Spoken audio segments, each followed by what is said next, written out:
سڵاتن لە ببینەرانی خۆشەویست خۆشحاڵم لاڵقەی کتری بەرنامەی پەیامی تۆ بە ئێوەی خۆشەوی شاد بوومەوە ئەمڕۆ لە شاری مەلای گەورەین لە شاری کۆیە و دەمهەوێت لە دۆست و لایەنگرانی کۆمەڵی ئیسلامی بپرسم بۆچی دەنگ دەدەن بە لیستی 1994 کۆمەڵی ئیسلامی ئەخۆ کۆمەڵی ئیسلامی توانیوێتی لە پۆستە حکومیەکان تێیدا سەرکەوتوو بێت و لە کایەکانی سیاسی لە هەرێمی کوردستان سەرکەوتوو بێ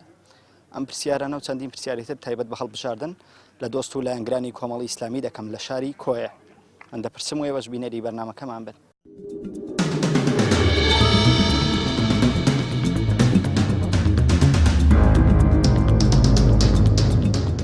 دەمەوێت لە دۆست و لایەنگرانی کۆمەڵی ئیسلامی بپرسم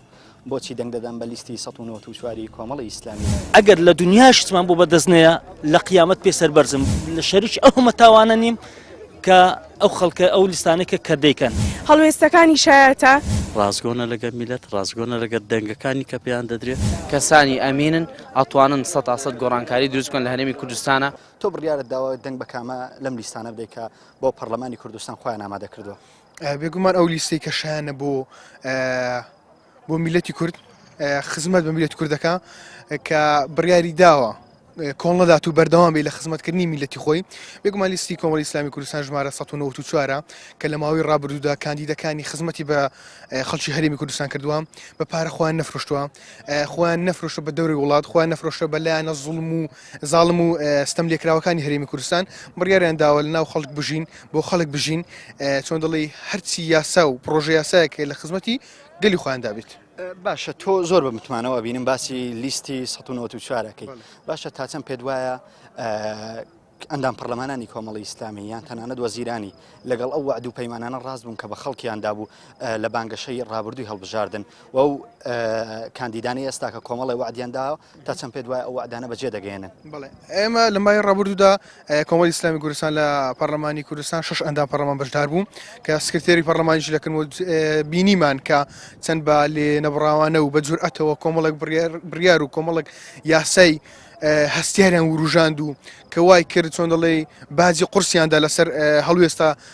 مەردانەکانی خۆیان بینیمان لە ماوەی ڕابردوو کەسیان کردووە چۆن دەڵێ ئێمەش هەر لیستێک هەر هەوڵێکی هەر لیستێک هەڵبژێرێ دەمێت تەماشای ڕابردووی ئەو لیستە بکات ئایا خزمەتی بە میلەت کردووە یاخود خیانەتی کردووە ئایا خود خزمەتی کردووە لە ڕووی خزمەت گوزاریەکانەوە یاخود گەندەلی و دزی کردو پرۆژە یاساکان و شەکانی لە بەرژەوەندی خۆ بوویان ئەو پرۆژانەی کە بودجەی بۆ دەرچووە پارەکانی لە جیفانی خۆیان هایشتووە ئەو پرۆژانە یاسایانەی کە دەرچوون بۆ هەرێمی کوردستان کۆمەڵی ئیسلامی کوردستان لە بەرژەوەندی خەڵک دەریکردوون هیچ یاسایەک و چۆن دەڵێ بڕیارێکم نەدی کە لە بەرژەوەندی خودی حیزبەکە بێ خودی ئەندام پەرلەمانەکان بێ بۆی دەنجیان پێ دەدەین مامۆستا خۆداگاداری و بڕیارە سینۆ هەڵبژاردنێک لە هەرێمی کوردستان بکرێت بە پەرلەمانی کوردستان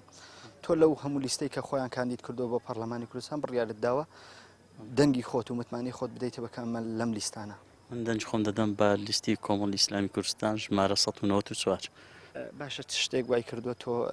بەرلەوەی هەڵبژاردن بکرێەوە چەند ڕۆژێک ماوە بۆ هەڵبژاردن خۆت ئاوایەک لای کردەوە بە متمانەوەڵی دەنگ بۆ حزبەیەدا ئێمە خەڵکیان وڵاتینا ئێمە کاندیدەکانمان دیت ئێمە پەرلەمانمان دیت بینیمان چێ لەسەر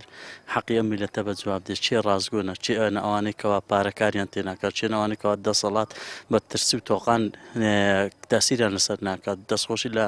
هەموو هەڵبژاردراوەکانی کۆمەڵ ئیسلامی دەکەم ڕازگۆنە لەگە میلەت ڕازگۆنە لەگە دەنگەکانی کە پێیان دەدرێت بێ بەدڵنیاییەوە دەنجی ئێمە بۆ کۆمەڵ ئیسلامی دەبێت باشە تا چەند پێ دوایە کۆمەڵی ئیسلامی توانیوێتی سەرکەوتوو بێ لەم پۆستە حکومیانەی کە دراوێتە یان لە کایە سیاسی لە هەرێمی کوردستان بە شایەتی دۆست و دژمن بڕۆ سەیری ماڵپەڕەکان بکە سەیری هەموو هەواڵەکانی ئەمڕۆ بکە کەوا ئەوانەی کەوا بەتایبەتی کۆمەڵی ئیسلامی بێتن بەڕاستی کاریگەرجی زۆر ڕاستیان هەبووە لەسەر ئیدارەکانیان هەروە لەگەر جەماوەرەکانیاندا و لەگەر ئەو مراجعانەی کە سەردانیان کردوون و ئیشکارەکانیان جێبەجێ کردوونە سیر دەکەی ڕۆژانیان کردوەوە کەوا بە سەردانی هاوڵاتیان هەروەها زۆر بە ئاسانی پێیان گەشتونە تەلەفۆنی خەڵکیان نەگرتووە و لە ناو جەماوەر بۆتون لە کاتی خۆپیشاندان و داواکاریەکانی خەڵکدا بۆ ئێمە دڵنیاییەوە ئەوانمان خۆش دێەوە پاڵپشتیشان دەبین هەڵبژاردنێک کرا و کۆمەڵێکە سوونە پەرلەمان و کۆمەڵە بەڵێنیاندا ئەندا پەرلەمانانی پێشووتون تا چەند پێ دوایە ئەو بەڵێنانەی کە لە هەڵبژاردندایان و جێبەجێیان کردووە ئەو کاندیدانی ئێستا کۆمەڵە بەڵێنیاندا جێبەجێ دەکەن لە هەڵبژاردن لە نێو پەرلەمانی کوردستان وڵی ئەوەی ڕاستی بێ نازانم ئەندام پەرلەمانێک چۆن بدایەت وعد بە خەڵک دەدات ئەمە زۆر سەیرانی کە تۆ دەچیتە ناو پەرلەمانەوە دەبێت ژمارەی زۆرینەت هەبێت تۆ دیفاع لە خەڵکەی داوای خەڵک جێبەجێ بکەیت ئەوەی لەتوانێتدا هەبێ بیکەیت ئەنجاوەکەی تر خەڵک خۆی دەبێتە حەکەم لەسەر شتانەدا زۆر سەیرانی یەکێ دەبێت ئەندا پەرلەمان و دەڵێ واتان دەکەم وا دەکەم نەخێر ڕازگۆ بە داوای خەڵک جێبەجێ بکە پشتی جەماوەرەکەت بگرە خەڵک خۆشی دەوێت و بەسەرکەوت دەزانێت تۆکو هاوڵاتیەکی شاری کۆیەوەکو لایەنگرێکی کۆمەڵی ئیسلامی داواکاری چێ لە خەڵکی دەڤەری خۆت وڵی من ئەڵێم بەدنیایەوە دەنگ بدەن بۆ کەسانی کەوا بوێرن ئەو کەسانی کەوا بە دوای پۆز نەکەوتونە بە دوای کورسی نەکەوتونە بەلا ئەوانەی کەوا لە دەسەڵات ناترسن ئەوانەی کەوا بابرێن لە معاش و موچەکانیان ناترسێن با دەنج خۆیان یەکلا بکەنەوە بۆ ئەو کاندیدانی کە بەڕاستی سەرکەوتونە تاقی کراوەتنەوەش پێویستیان بە تاقیکردنەوە ناکات.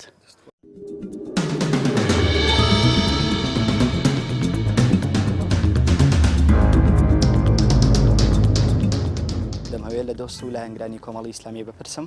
بۆچی دەنگ دەدەن بە لیستی 1994 کۆمەڵی ئیسلامی ئەگەر لە دنیا شتمان بۆ بەدەستنەیە لە قیامەت پێسەر بەرزم لە شەریک ئەو هەمەتاوانە نیم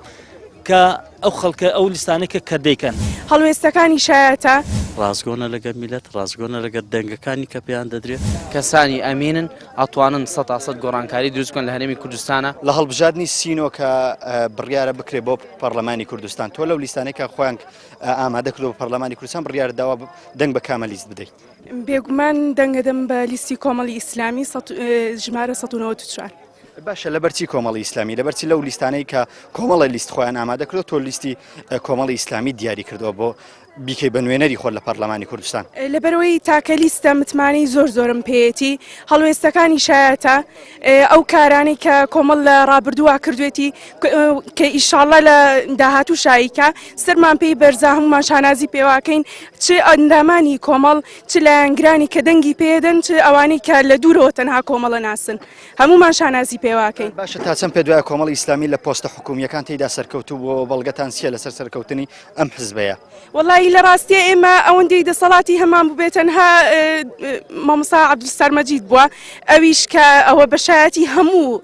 خەڵکی کوردستان کە وەزیرێکی زۆر سەرکەوتوو زۆر ئیش جوان دەستپاک متمانە پێکرا و ئێستش متمانویان پێێتی شانازی پێواکەین و متمانەی تەواویشمان بە کاندیدەکانی ترمان هەیە کە لە ئەو ئیشاڵڵا باشترە بن و سەرکەوتوژە بن. مامۆستا هەر وەکو ئاگاداری سینۆ بڕیارە هەڵبژاردن بکرێت و لەم هەڵبژاردنەیە تۆ بڕیارت داوە دەنگ بە کامە لیست بدەیت لەو لیستانەی کە خۆیان ئامادە کردەوە بە پەرلەمانی کوردستان. والله من خۆم ئامادە کرد دەنگ بدەم بە لیستی کۆمەڵی ئیسلامی. باشە لەبەرچی کۆمەڵی ئیسلامی بۆ لەو هەموو لیستەیە کۆمەڵی ئیسلامی هەڵبژاردەوە بۆی دەنگ و متمانەی خۆتی پێ بدەیت. کۆمەڵی ئیسلامی هەتا ئێستاکەینێ یعنی لەسەر هەڵوێستەکانیان بەردەوام بوونی هیچ کاتێک سازشیان نەکرد لەسەر هەڵوێستەکانیان بۆیە من ئامادەم ینی کە دەنجیان پێ بدەم. باشە تا چەند پێ دوای هەڵوێستانی کۆمەڵی ئیسلامی لە بەرژەوەندی هاوڵاتیانی کوردستان دابوون و خزمەتی خەڵکیان کردووە بەڵگەتان چیە لەسەر خزمەتکردنی خەڵک پێ دوابێ کۆمەڵی ئیسلامی خزمەتی کردووە. والله هەزا کۆمەڵی ئیسلامی ئەوە بەبێ ڕێکخراوەکان ئەندام پەرلەمانەکان وەزیرەکان بەڕێوەبەرە گشتیەکان یعنی ئەوە جێدەستیان دیارە ئەنی نەک هەر بە شاری خۆم بە شاری ئەنی ئەو خەڵکانی کە کۆمەڵی ژنین یعنی کە باز لە هەڵوێستەکانیان دەکات لە خزمەتەکانیان دەکات بۆی ئەمە ئامادەین کە دەنجی پێ بدەین و هەوریش دەین سەری بخەین ئینشاڵڵا. باشە تا چەند پێ دوای ئەگەر بێت و خەڵک متمانەی زیاتر بە کۆمەڵی ئیسلامی ببەخشێت و لە 6 کورسی زیاتر بێنێ دەتوانێت زیاتر خزمەتی خەڵکی هەرێمی کوردستان بکات و ژیانیان بگۆڕێت. بەڵێ بەتەئەکید ئەو بتوانێت بە 6 کورسی ینی بە 6 کورسی توانیوێتی ینی بەقەد چەندین کورسی زیاتر ینی ئیش بکە ئەگە بێت و کورسیەکانی زیاتر بێ ئەو کاتە تەمان دەتوانێت دەنجی زیاتری دەبێت خزمەتی زیاتری پێ دەکرێت. داواکاری چێ لە خەڵکی دەڤەری کۆیە چ داواکاریەکیان لەکەی لە سینۆ بڕیارە کاتێک بچینە سەر سندوقەکانی دەنگدان تۆکو خۆت چ داواکاریەکیان لەکەی. وەڵی داواکارم لە خەڵکی کۆیە دەنگ بۆ کەسانە بدەن کە خەڵکی بوێر و ئازا و لەسەر هەڵوێستەکانی خۆیان بەردەوام بوون. باشە تۆکو خەڵکێکی شاری کۆیە هەڵبژاردنێکی گەورەمان لە پێش هەڵبژاردننی سینۆ بۆ پەرلەمانی کوردستان بڕیارت داوە دەنگ بە چ لیستێک بدەیت لە بۆ پەرلەمانی کوردستان تۆکو گەنجێک کامە کێکیت بە نوێنەری خۆت لە پەرلەمانی کوردستان. بەڵێ دیارە ئێمە لە شاری کۆیە کار دەکەین بۆ سەرخستنی لیستی 1994 کۆمەڵی ئیسلامی هەوڵ دەدەینکەوە زیاتر بەرنامە و کاری کۆمەڵی ئیسلامی بناسیێنن بە خەڵکی کوردستان زیاتر بتوانین ئەو کاندیدانەی کە هەن دەزانین شایەتی ئەویان بۆ دەدەین کە کاندیدی باشن کاندیدی دڵسۆزن کاندیدێکن لەناو خەڵک یعنی خەڵکانێکن لەناو خەڵک دەژێن بەڕاستی باشە مامۆستا من مەبەستما ئەبین و زۆر بە متمانەوە و زۆر بە جۆش خرۆشەوەڵی تەنانەت هەوڵیشان بۆ دەم هەوڵی سەرخستنیشان بۆ دەم جگە لەوەی کە خۆ متمانیان پێبەخشم شتێک وای کردو تۆ ئەوەنە بە متمانە بەم کاندیدانە بکەی و ئەوانە بکەی بە نوێنەری خۆتان و تەنانەت وەکو خۆت گوتنی داوا لە خزم و کەس و ناسیاوانی خۆشت بکەی ئەوانە بکەن بە متمانی خۆتان چ شتێکی ئەم لیستەیە ئەم حیزبەیە وای کردو تۆ ئەوەنە متمانەی پێ بکەیت دەتوانین ئێمە قەرار لەسەر ڕابردوو بدەین بزانین ڕابردووی کاندیدان و نوێنەرەکانی کۆمەڵی ئیسلامی لە پەرلەمانەکانی کوردستان و عێراق و هەروەها لە نێو ناوەندە حکوومیەکاندا دیارە تەمسیلێکی باشیان کردویانەوە تا حەقی ئەرچی سەرشانی خۆیان داوە بۆیە ئێمە بە متمانەوە بەو پەڕی ینی بوێریەوە داوا دەکەن لە خەڵکی شاری کۆیەکەوە دەنگ بدەن بە کاندیدەکانی لیستی کۆمەڵی ئیسلامی چونکە بەڕاستی کۆمەڵی ئیسلامی لەو شارە دەکرێ بڵێم خزمەتێکی زۆری کردووە بە پەروەردەکردنی خەڵکی و هەروەها بە دیاریکردنی ئەو خاڵانەی کە پێویستە خەڵک لێوەی خزمەت بکرێ یارمەتیدانی هەژاران یارمەتیدانی خەڵک یارمەتیدانی قوتابیان چینی قوتابیان و گەنجان لە شاری کۆیە لەلایەن ڕێکخراوەکانی کۆمەڵی ئیسلامی و تایبەت ڕێکخراوی قوتابیانی کوردستانەوە خزمەتێکی زۆری کراوە لە هەموو بوارێکدا هەوڵی ئاراستەکردنی داوە بە شێوازێکی دروست بۆ ئەوەی کەوا بگەن بە ترۆپچی ئارامی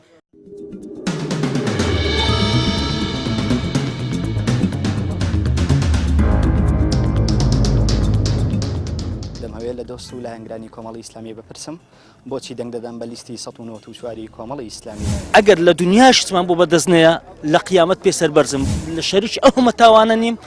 کە ئەو خەڵکە ئەو لیستانێکە کە دەیکەن هەڵوێستەکانی شایەتە ڕازگۆنە لەگە میلەت ڕازگۆنە لەگە دەنگەکانی کە پێیان دەدرێت کەسانی ئەمینن ئەتوانن 100% گۆڕانکاری دروستکەن لە هەرێمی کوردستانە کۆمەڵی لیست خۆیان ئامادەکردووە بۆ پەرلەمانی کوردستان تۆ لەو لیستانەی کە خۆیان ئامادەکردووە بۆ پەرلەمانی کوردستان بڕیارداوە کامە لیست بکەی بە نوێنەری خۆت بسم الله الرحمن الرحیم منەکو گەنجێکی ئەم ناوچەیە بڕیارم داوە کە کۆمەڵی ئیسلامی و هەموو کاندیدەکانی لای من متەساویە و یەکسانە بڕیارم داوە بیکەم بە نوێنەری خۆم چونکە مووقیفی مەردانە و مووقیفی جوانی نواندووە تاوەکو ئێستا لە کوردستانە و بەو شێوەی کە تاوەکو ئێستا هەیە بەڵکو دووقات و سێقاتی خۆی مووقیفی هەبووە و بەداخەوە کە حیزبەکانی تر و لایەنەکانی تر پشگیری ناکەن ئەگی ناتوانێت گۆڕانکاری زۆر گەورە بکات لە کوردستاندا واتە پێ دوایە کۆمەڵی ئیسلامی ئەگەر بێت و دەنگی زیاتر بێنێ بتوانێت خزمەتی زیاتر بە خەڵکی هەرێمی کوردستان بکات بێگومان چونکە کۆمەڵی ئیسلامی کوردستانی کێکە لەو حیزبانیکەوە لەسەر مەبدە بنیادنراوە و هەروەها مەبدەئی جوانی هەیە و ئەو کەسانەی کەوا لە ناو حیزبەکەیان کەسانێکن کەوا بە فلتەرێکی زۆر ڕۆیشتونە و باوەڕ پێکراون کەسانی ئەمینن ئەتوانن 100% گۆڕانکاری دروستکەن لە هەرێمی کوردستانە لە ناو کۆمەڵگایە لە ناو سیاسەتە لە ناو دینە بە شێوەیەکی گشتی باشە تا چەند پێ دوایە کۆمەڵی ئیسلامی لە پرۆسەی حکومڕانیدا سەرکەوتوو بووە لەو پۆستانەی کە دراویەتێ تیدا سەرکەوتوو بووە بێگومان پێویست ناکەم قسە لەسەرەوە بکەم چونکە وەکو دیارە ئەوەی کەوا ئەبینرێ بە کردار وەکو لە وەزیرەکانمان و ئەندام پەرلەمانە جەری و بەتوانە و ئازاکانمانە قسەیان تیا کردو ئەو پێویست ناکەم قسەی دا بکەم هەمووان ئەیبین و ئەزان کە چۆنە کۆمەڵە لیست خۆیان ئامادەکردووە بۆ پەرلەمانی کوردستان کە بڕیارە لە سینۆ هەڵبژاردنێ بکرێت و هەر کەس و نوێنەری خۆی دیاریکە لە پەرلەمانی کوردستان تۆ لەم لیستانە کامە لیست ئەەکەی بە نوێنەری خۆت بێگومان کۆمەڵی ئیسلامی کوردستان لەبەرەوەی لەبەر هەڵوێستەکانی ڕابردووی کە لەبەرەی گەل بووە و هەروەها لەبەر ئەو هەڵوێستانی ڕابردووی هەم کە لەبەری گەل بووانە بووە بەڵێ پێ دوایە کۆمەڵی ئیسلامی تا چەند لە پرۆسە سیاسیەکان یان لە پۆستە حکومیەکان تێیدا سەرکەوتوو بووە تێیدا سەرکەوتوو بووە بە شایەدی بەرامبەرەکانی ها بە شایەدی ئەوانەی کە ناو کۆمەڵی ئیسلامی نین تێیدا سەرکەوتوو بووە بە شایەدی نێسیڤان بارزانی دەیگو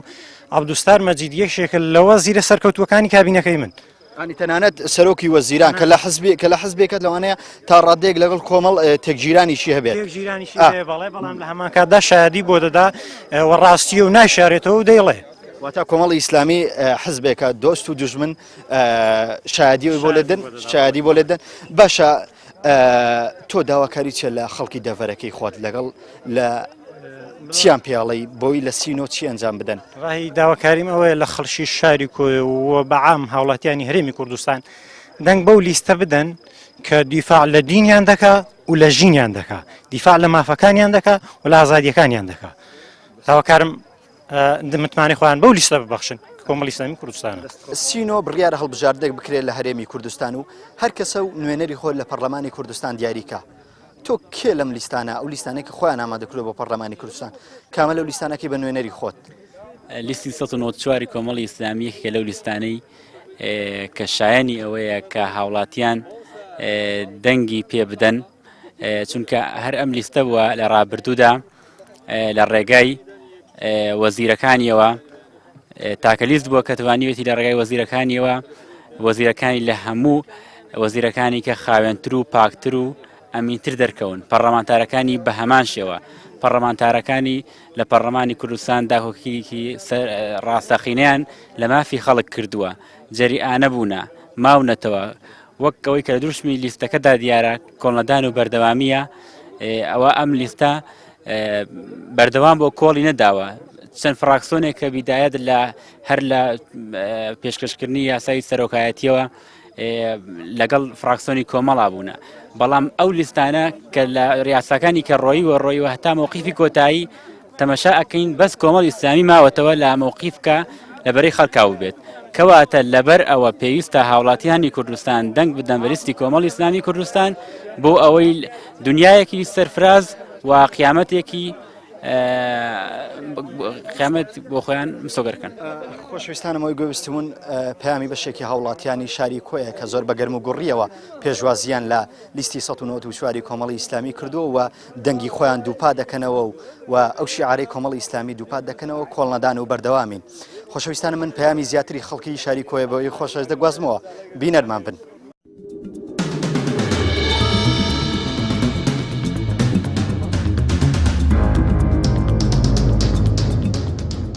لە دۆست و لە هەنگرانی کۆمەڵی ئیسلامی بپرسم بۆچی دەنگ دەدەن بە لیستی 1994 کۆمەڵی ئیسلامی ئەگەر لە دنیاشتمان بۆ بەدەستنەیە لە قیامەت پێسەر بەرزم لە شەریک ئەو هەمەتاوانە نیم کە ئەو خەڵکە ئەو لیستانێکە کە دەیکەن هەڵوێستەکانی شایەتە ڕازگۆنە لەگەڵ میلەت ڕازگۆنە لەگەڵ دەنگەکانی کە پێیان دەدرێت کەسانی ئەمینن ئەتوانن 100% گۆڕانکاری دروستکەن لە هەرێمی کوردستانە لە سینۆ بڕیارە هەڵبژاردن بۆ پەرلەمانی کوردستان بکرێتەوە کۆمەڵە لیست خۆی ئامادە کردو بۆ ئەم نێو پەرلەمانی کوردستان تۆ لە لیستانە کامە لیست دەکەی بە نوێنەری خۆت. بەڵێ من سەرتا بەخێراتنتان دەکەم من وەکو خۆم کە تەماشای ڕابردووی هەموو ئەو لیستانە دەکەم کەستا بانگەشە دەکەن من دەبینم کۆمەڵی ئیسلامی باجی زۆر لەسەر هەڵوێستەکانی داوە هەم لە خودی ئەمیریکا هەم مامۆستایانی ئاینی هەموو وەدەردران لەسەر هەڵوێستەکانی کۆمەڵی ئیسلامی بۆیە من هەتا سۆران عومەر یەکێک لە ئەوانە بکە ئامرقەبزی بۆ دەرچوو لەسەر خەڵک ئێمە بەڕاستی ئێمە هاوڵاتی ئێمە خەڵکی موسڵمان دەبێت تەماشای داهاتوو بکەین نەوەکانمان بۆیە من دەنگ دەدەم بە لیستی کۆمەڵی ئیسلامی لەبەر ئەوەی سبەینم مافیا دروست نابێ لە ئەمنەتی منداڵەکەم تەمین دەبم مافیا دروست نابێ بۆیە ئێستا دەبینی هەندێک لیست هەیە کە بانگەشە دەکە باش خۆشگوزەران دەکە بۆ خەڵکەچی تەماشا دەکەین بە نوێژی نێوەڕۆ خەڵکی فەقیر بە بەرن و کە دەماچا دەدەن یان سەفولایەتی خەڵک دەکوژن ئەمن بۆیە دەنگ دەدەم بە لیستی کۆمەڵی ئیسلامی لەبەر ئەو هەڵوێستانەی ئەگەر لە دنیاشتمان بۆ بەدەستنەیە لە قیامەت پێسەر بەرزم لە شەریک ئەو هەمەتاوانە نیم کە ئەو خەڵکە ئەو لیستانێکە کە دەیکەن بۆیە من خۆم و خۆشگوزەرانی خۆم و ماڵ و منداڵ و خەڵکی هاوڵاتیانی هەرێمی کوردستانیش لەو لیستەدا دەبینەوە هەم لە دنیا هەم لە قیامەتیش بۆیە داواش دەکەم لە خەڵکی هەرێمی کوردستانیش نەڵێ موچە ئی خۆتە مافی خۆتە بڕۆ دەنگ بدە بۆ کەسەی کە خۆشگوزەرانی هەم خۆت و ماڵ و منداڵ و هەم هەرێمی کوردستانیش پێە بۆیە من دەنگ بە لیستی کۆمەڵی ئیسلامی لیستی ژمارە 194 لیستی کۆمەڵی ئیسلامی دەدەم. باشە تا چەند پێ دوایە کۆمەڵی ئیسلامی لە پرۆسەکانی حکومی و تەنانەت سیاسەتدا تێدا سەرکەوتوو بووە ئەگەر پێ دوایە سەرکەوتوو بووە چ بەڵگەیەکتان هەیە لە سەرکەوتنی ئەم حیزبەیە لە کایەکانی حکوومەت؟ بڵێ دیارە کۆمەڵی ئیسلامی زۆر دەرگای قوفڵدراوی کردەوە زۆر دەرگای کردەوە کەوا خەڵکانی ئاسایی بۆیان نەبوو لەو دەرگایانەوە بستنە ژوورەوە ئەوانە دەرگایەکی داخراو بوون بەڵام بە چوونە سەرکاری کاندیدانی یان ئەندامانی کۆمەڵی ئیسلامی یان ئەو کەسانەی بربژێر بوون بۆ پۆستەکان کە لەلایەن کۆمەڵی ئیسلامیەوە بەڕاستی ئەو کەسانە متمانەیان بەو خەڵکەدایە و جارێکتر دەتوانم بڵێم ئەگە ئارامیەک مابێ ئەگەر هیوایەک مابێ ئەوانە هیوایان جێڕاوەتەوە بۆ خەڵکی لەبەر ئەوەی لە خزمەت خەڵکیدا بوون لەگەڵ لەگەڵ خەڵک ژیاون چونە نێو خەڵکی خۆیان دوور نەخستەوە لە خەڵکی خۆیان بزر نەکرد لە خەڵکی ئەو نیشانی سەرکەوتنەوە دەتوانم بۆ پەڕی متمانەوە داوا لە خەڵک بکەم کەوا دەنگ بدەن بە کاندیدەکانی لیستی 1994 کۆمەڵی ئیسلامی کوردستان لە سینۆ بتوانن بربژێرەکان بکەنە هەڵبژێرراوی خۆیان بۆ ئەوی کە متمانەیان پێ بدەن و بیان نێرنە پەرلەمان بە ڕێژەیەکی زۆرتر بۆ ئەوی بتوانین زیاتر خزمەت بکەین بە کۆمەڵانی خەڵک لە کوردستان. بەسمەوە بپرسم ئەگەر بێت و خەڵک متمانەی زیاتر بە کۆمەڵی ئیسلامی ببەخشێت تۆ ئێوە گرنگیەوەیان پێدەن کە سەرکەوتنی زیاتریان بۆ تۆمارکەن خزمەتی زیاتری و خەڵکەیە بکەن دیارە ئەمیری کۆمەڵی ئیسلامی بەڕێز مامۆستا ساڵی باپیر دەڵێ هەتاوەکو ئێمە ئاومان لە دووبێ زیاتر ئێمە دەتوانین خزمەتی زیاتر بکەین دیارە منیش هەر لەسەر ئەو قسەی جەنابیان حتمەن وایە ئەگەر کۆمەڵی ئیسلامی بتوانێت ڕێژەیەکی زیاتر خەڵک بنێرێتە پەرلەمانە ئەو کاتە زیاتر دەتوانێت یاسای باشتر لە خزمەتی خەڵکی دابێ یاسای باشتر دەربکات و هەروەها دواتریش ئەگەر بەشداری حکوومەت بکات دەتوانێت بە شێوازێکی باشتر و چاکتر تەفاعول بکات لەگەڵ خەڵکی بۆ ئەوی کە خزمەت بە خەڵکی هەرێمی کوردستان بکات سەرجەم چین و توێژەکان کۆمەڵە لیست خۆیان ئامادە کردووە لە سینۆ کە دیاری کراوە بۆ پەرلەمانی کوردستان تۆ لەم لیستانە کامە لیست دیاری کردو اختیار کردو بۆی دەنگ و متمانی خۆتی پێبەخشی و بیکەی بە نوێنەی خۆت لە پەرلەمانی کوردستان من دەنگ دەدەم بە لیستی کۆمەڵی ئیسلامی لیستی 1994 تاکە لیستە لە ناو لیستەکان کەوا متمانەی خەرکی بەدەست هێناوە گەندەڵی نەکردووە هەوڵی داوە بۆ بەدەستهێنانی مافەکانی هاوڵاتیان تاوەکو توانی بێتی دایمە جەنگاوە لە پێناو هاوڵاتیان تاوەکو ژیانێکی خۆش گوزەرانی بۆ هاوڵاتیانی هەرێمی کوردستان بێنێتە دی باشە ئەبینم زۆر ینی بە متمانەوەڵی دەنگ بە کۆمەڵی ئیسلامی دەم چ شتێک وای کردووە تۆ وەکو ئافرەتێک ئەوە متمانەت بە حزبێکی ئیسلامی هەبێت و بڵێ دەنگی پێدەم چ شتێکی ئەم کۆمەڵە هەیە تۆ پێی سەرسامیت و پێت وایە سەرکەوتوو بوونە ینی لە چ شتێکا سەرکەوتوو بوونە تۆ ئەوەنە لە بەر لەوەی هەڵبژار ینی وادەی هەڵبژارن کە دیاری کراوە بەڵام هێشتا هەڵبژار ناتوە چەند ڕۆژێکی ماوە بەڵام تۆ خۆ دێگلای کردووە دەنگ بەو لیستەیە بدەیت من ئەمە وای کردووە کەوا متمانە دەنگ بەو لیستەی بدەم کەوا دایمەدا کۆکی کردووە لە مافی ئافرەتان من وەکو قوتابیەکی زانکۆی دایمەدا کۆکی کردووە لە مافی خوێنکاران کەوا پەروەردە چینی پەروەردە چینێکی زۆر مەفخراوە کەوا ئەواندا کۆکی دەکەن من وەکو قوتابێکی زانکۆ بۆیە دەنگ دەدەم بە لیستی کۆمەڵی ئیسلامی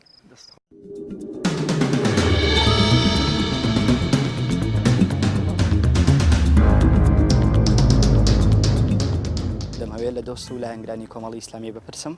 بۆچی دەنگ دەدەم بە لیستی 1994 کۆمەڵی ئیسلامی ئەگەر لە دنیاشتمان بۆ بەدەستنەیە لە قیامەت پێسەر بەرزم لە شەریک ئەو هەمەتاوانە نیم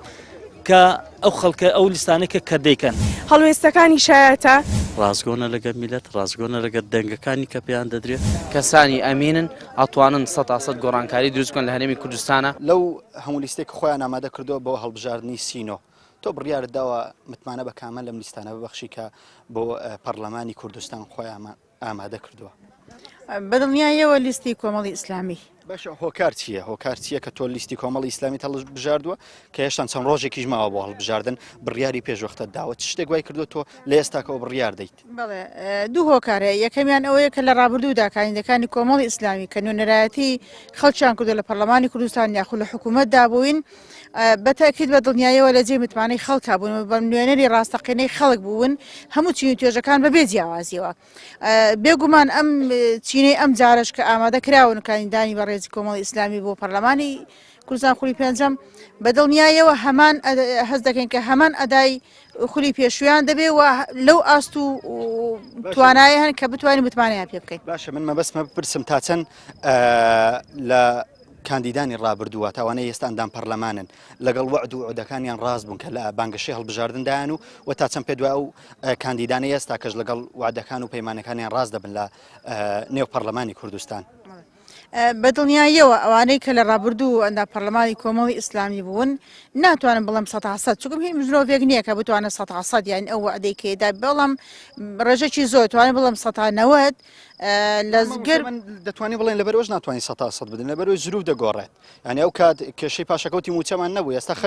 خەمی یەکەمی ئەندام پەرلەمانانی کۆمەڵی ئیسلامی کێشەی پاشەکەوتی موچەیان هەیە لابن بۆیە ینی ناتوانانی بڵێن 100% بەڵام دەتوانانی بڵێ تا ئەگەرێکی زۆر بەڵێنەکانیان جێبەجێ کردووە بەڵێ بەتاکید ینی ئەو پرۆژە و کار و پرۆژانێک کە لە ڕابردوودا هەیەیان بووە